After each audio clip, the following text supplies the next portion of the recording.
నాకు హస్తప్రయోగం అలవాటు ఉంది. దానివల్ల నష్టం ఉందని బలవంతంగా మనసును చంపుకొని అలవాటు మానేశాను. ఇప్పుడు నాకు ఒక వింత సమస్య ఎదురైంది.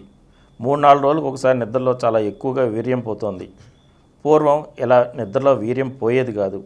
నాకు విపరీతంగా హస్తప్రయోగం చేయడంతో నరాల బలహీనత వచ్చిందా? దానివల్ల నిద్రలో వీర్యం పోతోందా? నేను పెళ్లికి పనికిరాకుండా అయ్యానా? నేను బాగుపడే మార్గం ఉందా? సెక్స్ ఎడ్యుకేషన్ లేకపోతే ఎలాంటి అపోహలు కలుగుతాయో దీని మీద అర్థమవుతుంది. హస్తప్రయోగం అనేది వెరీ వెరీ న్యాచురల్. ఆకలిస్తే అన్నం తిన్నంత సహజం, దాహం వేస్తే మంచిగా సహజం. అదేవిధంగా యుక్త వయసు వచ్చింది ప్రతి వాళ్ళు హస్తప్రయోగం చేస్తారు. ప్రతి వాళ్ళు చేస్తారు. ఎవరైనా నేను ఎప్పుడు హస్తప్రయోగం చేయలేండి. రెండు రకాల మనుషులండి. ఒకటి వాడు అబద్ధాన్ని చెప్తుండాలి. 2 వాడికి బుద్ధిమాంద్యం, బుర్ర పని చేయట్లేదు. మైండ్ డెవలప్ కదా. మైండ్ డెవలప్ కానీ వాడికి సెక్షువల్ థాట్స్ రావు. అంతే తప్ప ఎప్పుడు ఏదో ఒకటి ఎవరు ప్రతి ఒక్క ఏదో టైంలో రోజు కాకపోతే 10 రోజులకో, నెల రోజులకో, 2 నెలలకో, 3 నెలలకు హస్తపని చేయకుండా ఎవరు ఏ మగాడు ఉండదు, ఏ ఆడది ఉండదు. ఏదో రకంగా స్టిమ్యులేట్ చేసుకుంటారండి వాళ్ళు.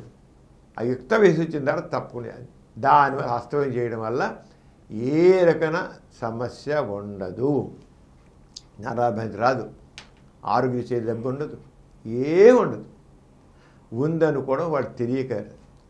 హస్తప్రయోగం హానికరం కాదు, పైగా హస్తప్రయోగం ఆరోగ్యదాయకం, ఆరోగ్యకరం.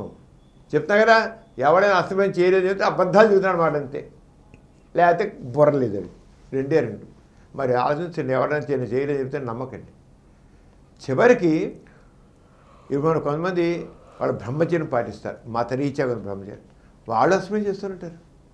ఇప్పుడు ఈయన బలవంతంగా హస్తప్రయోగం మానుకున్నాడు. ఏదో తప్పు అనుకుని మానుకుంటే నిద్రలు వీర్యం పోతుంది, ఎక్కువగా కూడా పోతుంది. ఈయన ఉన్నాడు నరాభ్యంతరం వచ్చాడు. నరాభ్యంతరం రాడు.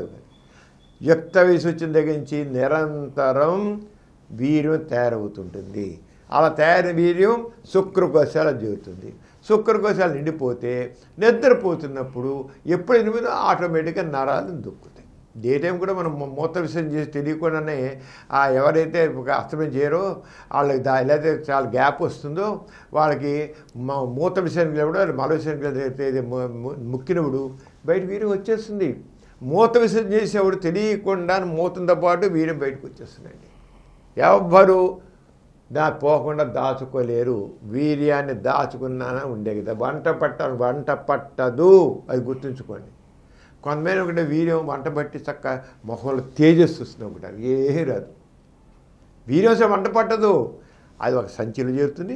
ఆ సంచి మనకు మూతానికి అంటే ఆ సంచి ఏమో మూత కోస కింద ఉంటుంది. ముక్కేటువంటి దీన్ని నొక్కితే బయటకు వచ్చేది, అయిపోయింది. వీరి కోసానికి వాల్సే ఉండవు. అది ఊరినే వాళ్ళ పట్టు ఉంటుంది, దగ్గరగా వాళ్ళ పట్టు ఉంటుంది. ఇది ప్రసాగానే జారి బయటకు వచ్చేస్తుంది. అంతే. అసలు పోతుంటే కూడా తెలియదు, వెళ్ళిపోతుంది, మూతంతో పడిపోతుంది. అంచేత రాత్రి పడిపోతే నిద్రపోతే ఎప్పుడైతే శుక్రం నిండిపోయావు నిద్రలో బాడీ దాన్ని వెకెట్ చేయించేస్తుంది. మన శరీరంలో దాచుకొని కదండి మన బాడీ. ఎప్పుడైనా సరే బ్రెయిన్ నిద్రపోతే బ్రెయిన్లోంచి స్టిమ్యులేషన్స్ వస్తాయి, శుక్రం నొక్కేస్తాయి, వీర్యం బయటపోతుంది, మళ్ళీ కొత్తగా పడిపోతుంది. ఎప్పుడు కూడా కొత్త నీరు రావాల్సిందే, పాత నీరు పోవాల్సిందే. అంతే, అది నేచర్. అంచేత అక్కడికి ఏం జరగలేదు. ఈ నష్టమే మానుకోవడంలో శుభ్రంగా మళ్ళీ చేయమని.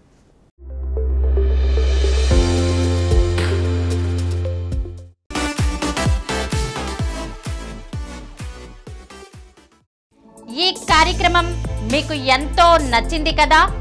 ఇటువంటి మరిన్ని వీడియోల కోసం అనతి కాలంలోనే 20 కోట్ల వ్యూస్ సాధించిన డాక్టర్ సమరం మల్టీ ఛానల్ నెట్వర్క్ సమర్పించు సమరం మీకోసం ఛానల్ కు సబ్స్క్రైబ్ చేయండి, లైక్ చేయండి, మీ ఫ్రెండ్స్ కి షేర్ చేయండి.